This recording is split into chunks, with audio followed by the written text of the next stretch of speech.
Example. Solve inverse Laplace of 3 factorial or s minus 2 to the 4. When you look to this equation, it is different compared to the previous examples. My function f of x is the product of two functions. So let me find the inverse Laplace here.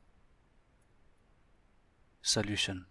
If you see here, 1 over s minus 2 is one function, and 3 factorial over s to the 4 is another function.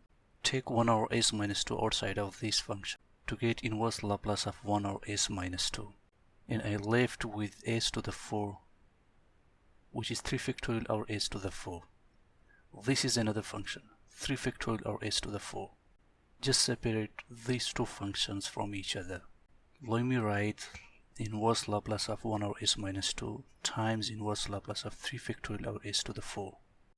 Inverse Laplace of 1 over s minus 2 equals to e to the 2x, and inverse Laplace of 3 factorial over s to the 4 equals to x to the 3. If I apply the second elementary condition here, which is Laplace of e to the ax equals to 1 over s minus a, the value of constant a is 2 here. 3 factorial over s to the 4 is actually 3 factorial over s to the 3 plus 1. If I apply the first elementary condition here, which is Laplace of x to the n equals to n factorial over s to the n plus 1, where n is 3 here. So that's how I got 3 factorial over s to the 4. This is my final answer. So the inverse Laplace of 3 over s minus 2 to the 4 equals to e to the 2x times x to the 3.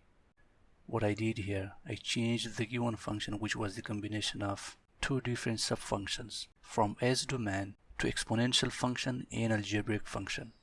That's what we do in inverse Laplace to change the equation from s domain to another form. But if you want to prove that e to the 2x times x to the 3 is correct, let's take their Laplace. So I will go back to the top. Laplace of e to the 2x equals to 1 over s minus 2. And Laplace of x to the 3 equals to 3 factorial over s to the 4. Now if I take s minus 2 and put it here for s, just replace s by s minus 2 here to get this value 3 factorial over s minus 2 to the 4.